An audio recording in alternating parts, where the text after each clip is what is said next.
नाज़रीन, इसराइल में इस वक्त बहुत सारे ज़लज़ले आ रहे हैं। तल अवीव में भी ज़लज़ले आ रहे हैं, हाइफा में भी ज़लज़ले आ रहे हैं, नॉर्थ में भी आ रहे हैं और साउथ के अंदर भी आ रहे हैं। नाज़रीन, इन 5 दिनों की जंग के अंदर यह बात तो स्टैब्लिश हो गई है कि अगर सिर्फ और सिर्फ इसराइल और ईरान लड़ेंगे तो इसराइल उसमें से जीतने वाला नहीं है।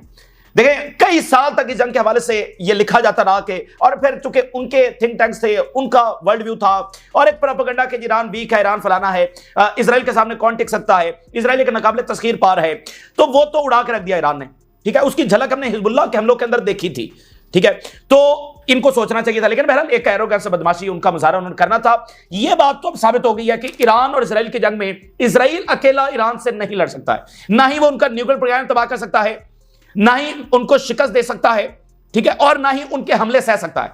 अभी वो कहते हैं ना 100 सुनार की और 1 लोहार की, अभी ये 1 लोहार की पड़ी भी नहीं है, ये इसराइल की बस हो गई है, अभी लोहार की एक पड़ी भी नहीं है।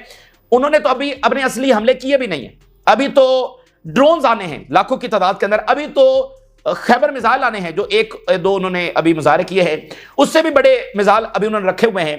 हाइपरसोनिक मिसाइलों की भी कुछ झलकें आई हैं और उनके पास बहुत मिसाइल हैं, उन्होंने 40 साल में मिसाइल ही बनाए हैं, और पीछे चाइना और रशिया। तो इस वक्त तो ऐसे धमाके हो रहे हैं तल अवीव और हाइफा इधर उधर कि ऐसा लग रहा है कि वहां पर जो है वो जलजले आ रहे हैं। तो दूसरी तरफ ट्रंप है जो कह रहा है कि धमकियां लगा रहा है और उसकी बातें अजीबोगरीब, कभी कहता मुझे पता नहीं था, फिर कहता मेरी मर्जी से हुआ, अब वो कह रहा है तेहरान को इवैक्यूएट किया जाए, सिचुएशन रूम में वो पहुंच रहा है और खतरा है कि अमेरिका जो अटैक कर सकता है। सबसे बड़ा जो डायलेमा जिसके अंदर इस वक्त इसराइल फंस गया है नेतन्याहू की वजह से, कि अगर वो जंगबंदी होती है तो इसराइल के लिए शिकस्त फाश होगी, लेकिन अगर वो आगे बढ़ते हैं तो इस जंग में यह भी खतरा होगा कि मुकम्मल तौर पर अमेरिकी डोमिनेंस का यहां से खात्मा हो जाए रीजन से, और इसराइल को मुकम्मल तौर पर जब शिकस्त हो जाए। और मुकम्मल शिकस्त का मतलब फिर क्या होगा? तो एक डायलेमा के अंदर अपनी बदमाशी, अपनी गलत पॉलिसी की वजह से इन्होंने फंसा लिया है। और ट्रंप जो है वो आप देखें तो फेल हो चुका है। एक भी जो बड़े फॉरेन पॉलिसी के इश्यूज हैं उसमें एक के अंदर भी ट्रंप कामयाब नहीं हो सका है। उसने सोचा कि यह दुनिया जो है वो अमेरिका ही चला रहा है, लेकिन एक्चुअली अब दुनिया में बहुत कुछ बदल गया है। अब दुनिया जो है वो सिर्फ अमेरिका नहीं चला रहा, अब इसके अंदर और भी स्टेक होल्डर्स आ चुके हैं। तो अब आप नोट करें, ट्रंप ने आकर अपनी विल इंपोज करने की कोशिश की है, उसका नतीजा जंगों की सूरत में तो निकल रहा है। जैसे उसने ईरान के ऊपर अपनी विल इंपोज करने की कोशिश की, बात नहीं बन सकी, नतीजा जंगों की सूरत में तो निकल रहा है, लेकिन उसकी विल नहीं मानी गई। मजीद क्राइसिस आ रहे हैं, मजीद जंगें होने जा रही हैं, होंगी, लेकिन जैसे वो सोच रहा था कि वो आएगा और पीस थ्रू स्ट्रेंथ और बस वो धमकियां लगाएगा और सब जी हाथ बांधकर खड़े हो जाएंगे, फेल हो गया। ट्रंप डोमेस्टिकली भी फेल हो गया, इंटरनेशनल पॉलिसी बड़े इश्यूज के ऊपर, यूक्रेन की जंग फेल हो गया, तिजारती जंग फेल हो गया, ईरान का मामला फेल हो गया, मिडिल ईस्ट में फेल हो गया। ठीक है ना, साउथ ईस्ट एशिया किधर गया, अफ्रीका। अभी इस वक्त आपको पता है क्या हो रहा है? चाइना के अंदर, यानी अब अमेरिका ड्रैग हो रहा है जंगों में, और इलोन मस्क कह रहा है कि ये दिवाली हो सकता है। चाइना में इस वक्त क्या हो रहा है? चाइना में चाइना और सेंट्रल एशिया की इस वक्त समिट हो रही है। अभी कोई 3-4-5 दिन पहले जो है चाइना और अफ्रीका की समिट हुई है, जिसमें $11 बिलियन की इन्वेस्टमेंट का अनाउंस किया गया। चाइना और सेंट्रल एशिया की इस वक्त समिट हो रही है, जिसमें $30 बिलियन की इन्वेस्टमेंट का ऐलान किया गया है। $30 बिलियन की ये चाइना, तो चाइना इस तरह से आगे बढ़ा। और अगली बात जो हम आपके सामने रखने जा रहे हैं, चाइना के सदर से जो बात सामने आ रही है, कल पुतिन ने इनके साथ मुज़ाकरात कैंसिल कर दिया, अमेरिका के साथ जो कि बायलैटरल थे, कैंसिल कर दिए। और अभी चाइना के सदर ने क्या बयान जारी किया? चाइना के सदर ने कहा है, अब आप देखिए ये किस तनाजुर के अंदर बात हो रही है, कि दुनिया जो है वो अमेरिका के बगैर भी आगे बढ़ सकती है। अगर अमेरिका दुनिया का एहतराम नहीं करेगा तो फिर दुनिया अपने अंदाज में जो है वो आगे बढ़ेगी, और अमेरिका के बगैर दुनिया आगे बढ़ सकती है। और एमबीएस ने भी कुछ अर्सा पहले ये बयान दिया था कि दुनिया अमेरिका के बगैर तो रह सकती है, चीन के बगैर नहीं रह सकती। तो यहां से सिग्नल गए ईस्ट से ट्रंप को, और फिर ट्रंप के अंदर कितनी बड़ी मज़ामत है उसकी अपनी इंतजामिया में और उसके वोटर्स कि ये कौन सी जंग है जिसकी तरफ लेकर जाया जा रहा है। तो यहां से मैसेज गया कि ये हमला नहीं करना, और फिर हो गया तो नहीं, इसको रोकना है। लेकिन ट्रंप ने बहरहाल बात नहीं सुनी, और मैक्रोन ने कहा कि ये स्ट्रेटेजिक एरर होगा, लेकिन ऐसा लग रहा है कि ट्रंप जब वो आगे बढ़ रहा है। तो ईरान से इस वक्त हमले भी हो रहे हैं, और साथ ईरान ने यह कहा है कि वो एक लंबी जंग के लिए तैयार है, और उन्होंने कहा कि अब हम स्ट्रेटेजिक अपनी जो कैपेबिलिटीज है उनका मुजाहरा बहुत जल्द करने वाले हैं। यानी अमेरिका हमला करने आ रहा है और ईरान इधर से कह रहा है कि हम लंबी जंग के लिए तैयार हैं, और अपनी जो स्ट्रेटेजिक कैपेबिलिटीज है वो अभी इजराइल के ऊपर हमने इस्तेमाल नहीं की है, हम आगे मजीद इस्तेमाल करने जा रहे हैं। यानी अमेरिका को मैसेज दिया जा रहा है, ठीक है। और लंबी जंग के लिए उन्होंने कहा कि हम तैयार हैं। और अगली बात सुनिए, ईरान के फॉरेन मिनिस्टर का बयान जारी हुआ है, उन्होंने कहा है कि रीजनल और इंटरनेशनल प्लेयर जो है वो शामिल हो सकते हैं इस जंग के अंदर। वेरी वेरी बिग, कुछ देर पहले का ये स्टेटमेंट है। इंटरनेशनल प्लेयर से तो लग गया कि अमेरिका इसमें शामिल होने जा रहा है, अमेरिका इसमें हमला करने जा रहा है, लेकिन सवाल यह है कि रीजनल प्लेयर्स कौन से हैं? मतलब रीजनल प्लेयर से बना दिया है कि खित्ते का कोई मुल्क जो है वो इस जंग के अंदर शामिल होने जा रहा है। ये ईरान के फॉरेन मिनिस्टर ने बात की। और इस वक्त बड़ी खतरनाक बात जो सामने आ रही है कि जंग पर्शियन गल्फ के अंदर फैल रही है। ऑयल और गैस जिसका सबसे बड़ा दुनिया को खतरा है कि ये दुनिया को बहुत ज्यादा नुकसान पहुंचा सकता है ये मामला, तो पर्शियन गल्फ के अंदर जंग फैलने जा रही है। इस वक्त जो है खबर ये सामने आ रही है कि इजराइल की जानिब से कुछ ऑयल रिफाइनरीज को निशाना बनाया गया है ईरान के अंदर अभी कुछ देर पहले, और ये बॉम्बिंग इस वक्त हो रही है। अभी मुकम्मल रिपोर्ट्स आएंगी कि उन्होंने किस कदर किस सतह के ऊपर निशाना बनाया है, और वो बना इसलिए रहे हैं कि वो जो ईरान की गवर्नमेंट है उसको वीक कर सकें, और एक वीक गवर्नमेंट होगी तो ग्रुप्स ताकतवर होंगे और सिविल वॉर जो छिड़ी जा सकेगी, उनकी जो इकोनॉमिक कैपेबिलिटीज है उनको तबाह किया जाए। और सारी बात है कि ये ईरान के लिए रेड लाइन है, उनके न्यूक्लियर से भी बड़ी रेड लाइन उनका ऑयल है। ठीक है, न्यूक्लियर तो फिर भी बनाया जा सकता है, लेकिन ऑयल जो है वो दोबारा उस तरह से नहीं। तो ऑयल उनकी सबसे बड़ी रेड लाइन है और नाकाबिले तलाफी एक ऐसी चीज है, पॉइंट ऑफ नो रिटर्न है। तो अभी खबर यह सामने आ रही है कि इजराइल इस चीज की प्रिपरेशन कर रहा है कि पर्शियन गल्फ के अंदर एक जो गैस प्लांट है, ये दुनिया का one of the largest gas plant है, और इसमें ईरान और कतर का शेयर है, यानी ईरान और कतर ज्वाइंटली इसको डील करते हैं। वहां पर अटैक होने जा रहा है, और वो कतर के पास है, पर्शियन गल्फ के अंदर है, वहां पर इजराइल अटैक करने जा रहा है। और कतर ने जो है वो वार्न किया है, और कतर ने कहा कि रीजनल वॉर छिड़ सकती है, और इजराइल ने अगर ये हमला किया ऑयल और गैस के ऊपर तो ये दुनिया देख ले कि दुनिया की इकोनॉमी हिट होने जा रही है और ऑयल प्राइसेस दुनिया से संभाली नहीं जाएंगी। ये कतर की स्टेटमेंट सामने आ रही है।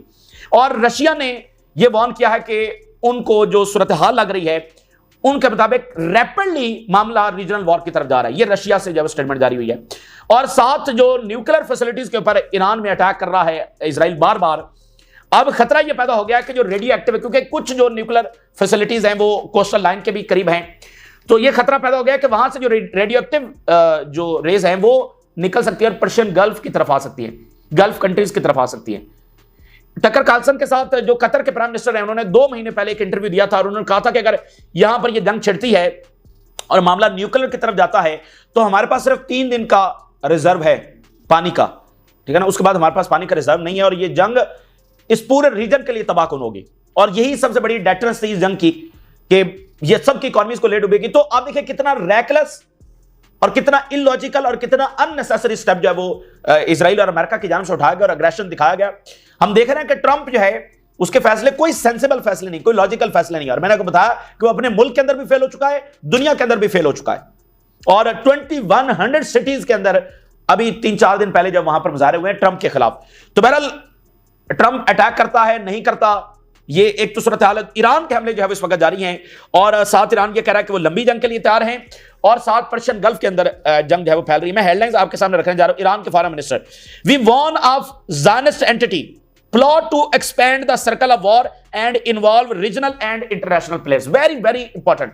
ईरान के फॉरेन मिनिस्टर बात कर रहे हैं, यानी एक संजीदा तरीन शख्स बात कर रहा है, और वो ये कह रहे हैं कि जंग उस तरफ जा रही है कि जिसमें रीजनल और इंटरनेशनल प्लेयर शामिल हो सकते हैं, ऐसी एस्केलेटरी सिचुएशन। और इजराइल को वो इस बात का जिम्मेदार ठहरा रहे हैं कि मामला इस तरह से फैल रहा है। इंटरनेशनल से ज्यादा मुझे तजस्सुस जो है वो रीजनल प्लेयर्स के अंदर है कि कौन सा मुल्क है जो इसमें जंग में शामिल होने जा रहा है। ये मेरे लिए ज्यादा तजस्सुस की बात है, और वो ईरान की तरफ से होगा या इजराइल की तरफ से होगा, कितनी इंपॉर्टेंट बात है। तारीख देखिए, ये वो जंग छिड़ गई है जिसमें नए नक्शे बने मिडिल ईस्ट के। अगर इजराइल को शिकस्त हो जाती है तो फिर भी तो नए नक्शे बनेंगे, अगर दूसरी तरफ शिकस्त होती है तो फिर इजराइल अपने मुताबिक नए नक्शे बनाएगा और अमेरिका। तो ये इस रीजन की सबसे फैसला कुन जंग है, ठीक है ना, जिसमें कौमों का सर्वाइवल, कौमों की आजादी, डिग्निटी वो ऑन स्टेक है, और अब मुसलसल जो है वो वर्ल्ड वॉर का जो रिस्क है उसको कैरी कर रहे हैं। ईरान ये कह रहा है कि हमने अभी तक जो अपनी स्ट्रेटेजिक कैपेबिलिटीज हैं, we have not even begun to use our missiles capabilities strategically, ये तो अभी हमने इस्तेमाल ही नहीं किए। और ये वो अमेरिका को मैसेज दे रहे हैं, और साथ वो कह रहे हैं कि हम एक लंबी जंग के लिए तैयार हैं। Iran ready for prolonged war. देखें, प्रोलॉन्ग्ड वॉर किसके साथ होगी? इजराइल के साथ तो नहीं होगी, अमेरिका के साथ होगी। भाई इजराइल कैसे इस जंग को जारी रख सकता है? और ना ही इजराइल की फौजें यहां पर उतरने वाली हैं, और फिजाई हमले वो कितने सह सकता है, ये हमारे सामने बात आ गई है। तो प्रोलॉन्ग्ड वॉर किसके साथ होगी? अभी ये खबर नाज़रीन इस वक्त सामने आ रही है कि जो ईरानियन आर्मी है वो माउंटेन्स की तरफ भी जा रही है, कुछ इस तरह की रिपोर्ट्स भी सामने आ रही है। सारी बात है क्योंकि इजराइल ऊपर से बमबारी कर रहा है, तो वो उन जो डिफेंस मिनिस्ट्री की बिल्डिंग्स हैं उनको छोड़कर और बेसिस को छोड़कर, देखें बेसिस में तो कोई प्रोटेक्शन नहीं है ना, ऊपर से इजरायली जहाज आ रहे हैं और वो बॉम्बिंग कर रहे हैं, तो वो जो उनके मिसाइल सिटीज हैं, उनके जो अंडरग्राउंड जो उन्होंने अपनी फैसिलिटीज बनाई हैं, वहां पर वो इस वक्त यानी ईरानियन फौज जा रही है, बेसिस पर भी है, लेकिन एक हमें बताया जा रहा है कि वहां से काफिले जब वो मूव कर रहे हैं। तो प्रोलॉन्ग्ड वॉर किसके खिलाफ होगी भाई? इजराइल लड़ेगा ईरान के साथ जंग, उड़ा के रख दिया है। और ये बहुत बड़ी बात है कि ईरान का इस तरह से लड़ना और इजराइल को इस तरह से नुकसान पहुंचाना। और ये बात सिर्फ 5वें दिन सामने आ जाना कि इजराइल तो लंबी जंग ईरान के साथ लड़ ही नहीं सकता है, और ईरान ने अभी अपनी सारी ताकत भी इस्तेमाल की। सोचिए अगर उन्होंने 3000 मिसाइल और 10-15 हजार ड्रोन इजराइल के ऊपर दाग दिए तो उसके बाद इजराइल बचेगा? तो ईरान बड़ी विजडम के साथ भी चल रहा है और इफेक्टिवनेस उस अंदाज में भी चल रहा है कि सिर्फ मिलिट्री टारगेट्स को निशाना बना रहा है। अगर इजराइल इसी तरह से एस्केलेट कर रहा है और अमेरिका अगर अटैक करने आ रहा है तो फिर तो पॉइंट ऑफ नो रिटर्न होगा और वो आउट ऑफ कंट्रोल सिचुएशन होगी। फिर आप ये भी देख सकेंगे, क्योंकि ये भी खतरा है ना कि ईरान के ऊपर न्यूक्लियर भी इस्तेमाल किया जा सकता है, खुदा ना खासा, लेकिन ये खतरा है। तो फिर वो ऐसा टाइम होगा कि आप फिर इस तरह के हमले भी देखेंगे, इनके पास भी फिर जो कुछ होगा वो इजराइल के ऊपर चला देंगे। तो इसलिए ये फंस गए हैं इस जंग के अंदर, और इन्होंने बड़ा घमंड दिखाया और अभी भी दिखा रहे हैं, लेकिन ये फंस चुके हैं इसके अंदर। न्यू जनरेशन मिसाइल जो हैं उनको हमने यूज किया है in recent operations, represent only a fraction, वो सिर्फ एक कतरा है, एक छोटा सा मुजाहरा है। जो हमारे असल न्यू जनरेशन मिसाइल्स हैं उनका बिल्कुल एक पटाखा हमने चलाया है, अभी वो हमने चलाने हैं। Of Iran broader Arsenal of modern military capabilities, जो हमारा ब्रॉडर आर्सेनल है उसका एक छोटा सा पटाखा हमने चलाया है। यानी कि जो इजराइल की एयरफोर्स है, जो हाई रेटेड एयरफोर्स है और जो असैसिनेशन करती है और औरतों और बच्चों के ऊपर बॉम्बिंग करती है, वो ईरान के जो मिसाइल सिटीज हैं उसमें एक भी जगह पर पेनिट्रेट नहीं कर सकी, एक भी जगह पर अटैक नहीं कर सकी। ठीक है, इन्होंने सिर्फ और सिर्फ असैसिनेशन की, और यही इजराइल का तरीकाकार है। वो दूसरों को इस तरह से डिमोरलाइज करता है, ह्यूमिलिएट करता है और बताता है कि देखो हमारी, इस तरह से शो ऑफ पावर करता है, देखो हम कितने तगड़े हैं। पहले दिन यही हुआ ना कि लगा के बस ईरान गया, जिनको इस जंग की समझ नहीं थी तो उन्होंने ऐसे ही समझा। हमारे यहां सभी कुछ लोग जब वो ये कहना शुरू हो गया कि ईरान तो इतने बयान देता था, बातें करता था, फिर क्या हुआ? तो जिनको जंग की समझ नहीं है वो फिर इस तरह की बातें करते हैं। और इजराइल इसी तरह के असैसिनेशंस करके अपने पेजर्स अटैक किए, फिर हिजबुल्लाह की लीडरशिप को असैसिनेट किया और ऐसा लगा कि पता नहीं इजराइल क्या चीज है। तो फिर उसके साथ जो हुआ और अब ईरान कर रहा है। Iran strategic depth and military preparedness amid intensifying confrontation with Israeli occupation. देखें, स्ट्रेटेजिक डेप्थ और मिलिट्री प्रिपेयर्डनेस हम भरपूर तरीके से तैयार हैं, और जाहिर बात है कि इजराइल के साथ तो लड़ ही रहे हैं, अमेरिका को भी ये मैसेज दिया जा रहा है हमारे पास wide range of advance weaponry है and we will deploy it whenever we deem it appropriate. वो जो एडवांस वेपनरी है वो अभी तक हमने डिप्लॉय नहीं की है, तो जब जरूरत पड़ेगी तो हम डिप्लॉय कर लेंगे। तो ये बड़ी गैर मामूली बातें हैं और ये मैसेज दिया जा रहा है अमेरिका को। अच्छा, अब अगली बात जो है कि पर्शियन गल्फ। देखें, जो पर्शियन गल्फ है ना वो बड़ा सेंसिटिव मामला है, और आज तक अगर जंग पहले बात कर चुके हैं, अगर नहीं हुई तो वो पर्शियन गल्फ की वजह से नहीं हुई, स्ट्रेट ऑफ हुर्मस की वजह से नहीं हुई। ये वन ऑफ द आप कहने की स्ट्रॉन्गेस्ट चीज है कि यूरोपियंस भी अमेरिकन को कहते रहे कि नहीं ये हमें सबसे ज्यादा लॉस होगा। और जैसे जापान है, साउथ कोरिया है, ऑस्ट्रेलिया है, फिलिपाइन है, ये बड़े इत्तेहादी हैं वेस्ट के, तो वो यहीं से ऑयल लेते हैं, यहीं से उनकी, और इस वक्त सबसे ज्यादा गैस तो मिडिल ईस्ट ही से यूरोप को जा रही है। तो ये एक ऐसा मामला है जो यानी यूरोप को इस सतह पर लेकर जा सकता है कि वो प्रेशराइज करे कि अब सीज फायर करना है। लेकिन यूरोप के पास कोई लिवरेज है नहीं, ट्रंप के होते हुए उनके पास ये कोई लिवरेज है नहीं, इसलिए जब ये सीज फायर के लिए कितना मौसर हो सकेगा हमें पता नहीं, लेकिन मामला खराब होने जा रहा है। यूरोप की मार्केट गिर गई है और तेजी के साथ गिर रही है, और साथ कतर ने वार्न किया है कि ईरान के ऊपर जो उनकी ऑयल फैसिलिटीज है और जो गैस फैसिलिटीज हैं उनके ऊपर अटैक होने जा रहा है, और उन्होंने कहा कि ये इररिवर्सिबल होगा, ये दुनिया खबरदार हो जाए, इजराइल को रोके, ये इररिवर्सिबल लॉस होगा और जो कीमतें हैं वो संभाली नहीं जाएंगी। देखे ना, हमेशा हम बात करते रहे कि ये बंदा जब दुनिया को तबाही की तरफ लेकर जा रहा है। तो अब मुझे बताइए, गजा के अंदर जो जंग थी, अब ये जो जंग है वहां से फैलते फैलते यहां तक आ गई, तो सारी दुनिया की इकॉनमी मुतासर नहीं होने जा रही, तो हम और आप सब दुनिया में मुतासर नहीं होने जा रहे। तो इसलिए ये बार बार ये बात कही जाती है कि गजा की जंग रुकवाना जरूरी है और नेतन्याहू का बंदोबस्त करना जरूरी है। तो पता नहीं अगले 10 दिनों के अंदर क्या हो जाएगा।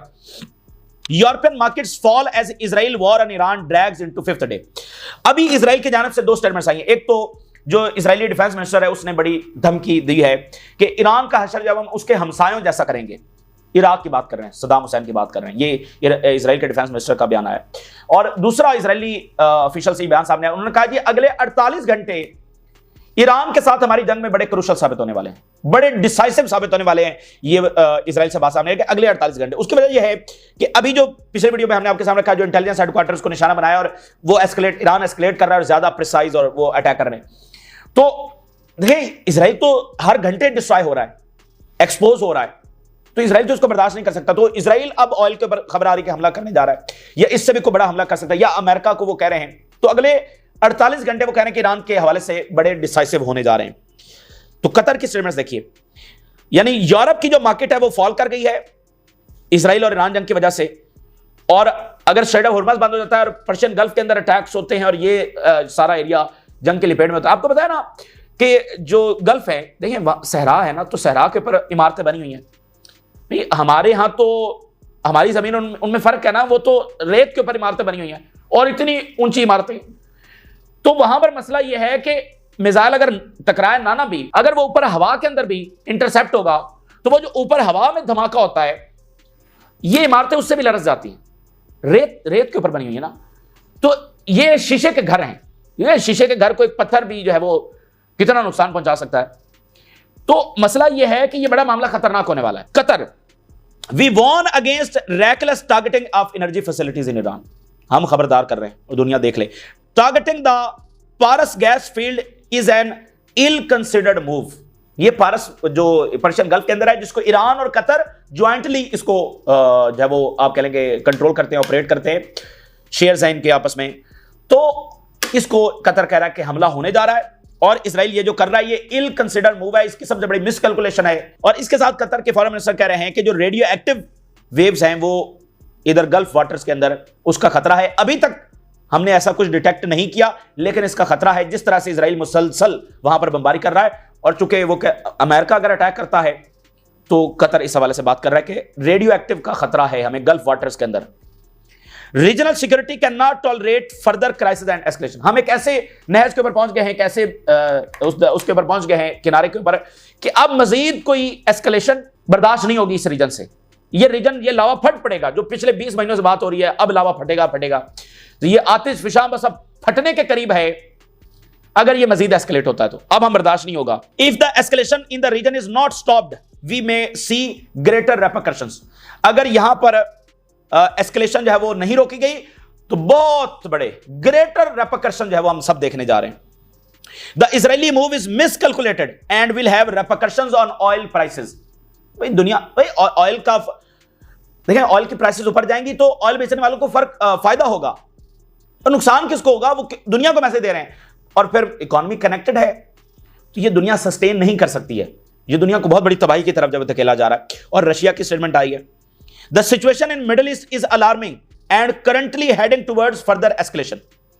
इस वक्त जो मिडिल ईस्ट की सूरत हाल है वो बहुत अलार्मिंग है, और रशिया की कैलकुलेशन के मुताबिक वो एस्केलेट हो रही है।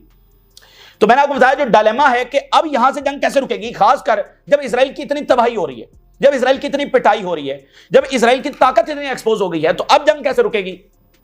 यानी जंग रोकेंगे तो शिकस्त फाश है, आगे बढ़ेंगे तो मुकम्मल तबाही है।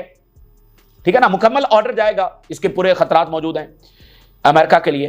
तो इसलिए इन्होंने अपने इस रैकलेस और मिसकैलकुलेटेड इस बिहेवियर की वजह से अपने आप को एक डिलेमा में फंसा लिया है। और साथ रीजन के लिए बड़ा अफसोसनाक और अनफॉर्चुनेट टाइम है कि इस रीजन के लोगों को इन शैतानी ताकतों की वजह से क्या क्या भुगतना पड़ेगा। और आप देखिए जनूबी एशिया वाले, लेबनान से मामला शुरू हुआ, लेबनान से शाम, शाम से इराक, इराक से ईरान तक पहुंच चुका है। तो ईरान से आगे जो है वो जनूबी एशिया शुरू हो जाता है, और उसके साथ किस किस के बॉर्डर्स लगते हैं। तो इसलिए जो हमसाया ममालिक हैं, इन्होंने ईरान को असलहा देने का ऐलान किया ना, और बहुत सारे मुल्क दे रहे हैं, जिसमें एक मुल्क जो है वो पाकिस्तान भी है। तो इसको इस अंदाज के अंदर देखें, लेबनान से होता हुआ शाम, शाम से इराक, इराक से ईरान, और फिर इसके आगे फिर कहां तक जाएगा। तो इसलिए ये मामला सिर्फ अब रीजन का नहीं रहा, मिडिल ईस्ट का नहीं रहा, बल्कि इधर वालों का भी बन गया, अब साउथ एशिया वालों का भी बन गया। तो ये बड़ा मामला जो खराब है। और रशिया के जो सिक्योरिटी काउंसिल के चीफ हैं, जो फॉर्मर डिफेंस मिनिस्टर है सर्जेई शुगो, वो इस वक्त नॉर्थ कोरिया पहुंचे हैं। और ये उनका एक हफ्ते के अंदर दूसरा दौरा है। ये बड़े सीनियर आदमी हैं, 10 साल डिफेंस मिनिस्टर हैं, आप इनको जानते हैं। बहुत सारे दौरे अभी रिसेंटली इन्होंने ईरान के भी किए थे। स्ट्रेटेजिक जो पार्टनरशिप हो रही थी उसमें ये काफी मुतहरिक रहे थे, प्यूटन के करीब है, 10 साल डिफेंस मिनिस्टर रहे। तो अभी सिक्योरिटी काउंसिल के चीफ है, नॉर्थ कोरिया पहुंचे हुए हैं। Russia security council chief Shoigu visit North Korea to advance defence pact. अब ये सारी बातें जब हो रही हैं, ठीक है ना, ईरान हर जगह पर डिस्कस हो रहा है, कैसे आगे बढ़ना है, आलमी जंग के खतरात है। आखिरी हेडलाइन देखिए और इजराइल का अंजाम देखिए। द टेलीग्राफ क्या हेडलाइन लगा रहा है, Iranian high tech strikes breach Israeli air defence. The Telegraph, Iranian जो हाईटेक मिसाइल हैं वो पेनिट्रेट कर रहे हैं और वो चीर गए हैं, ठीक है ना, इनके एयर डिफेंस। दुनिया इसी चीज का इंतजार कर रही थी कि अगर क्या ईरान ऐसा कर पाता है। ये एंड है, मतलब बस हो गया ना, एयर डिफेंस फारिग हो गया, तो फिर अब क्या करेंगे। The telegraph reveals Iranian missiles evaded Israeli air defence exposing the system flaws. मतलब वो छुपे हुए थे ना जो फ्लॉज, ओवररेटेड एयर डिफेंस, वो एक्सपोज हो गया। तो 4 दिनों के बाद मजीद एयर डिफेंस कहां पर खड़ा होगा, ठीक है, 4 दिनों के बाद मजीद इनका एयर डिफेंस कहां पर खड़ा होगा। और इनके इंटरसेप्टर मिसाइल तो तेजी के साथ डिप्लीट हो रहे हैं। इसके ऊपर भी हम तफसीली बात करेंगे कि ईरान की यह भी स्ट्रेटजी है कि इनके इंटरसेप्टर मिसाइल किस तरह तेजी के साथ डिप्लीट हो रहे हैं। आज के बाद अगर 10 दिन के बाद भी जंग जारी रही तो 10 दिनों के बाद इजराइल की हालत और पतली हो चुकी होगी। तो ये इस वक्त की ताजा तरीन सूरत हाल है जो आपके साथ शेयर किया। आपने राज लगा करें, इजाज़त, अल्लाह हाफिज़।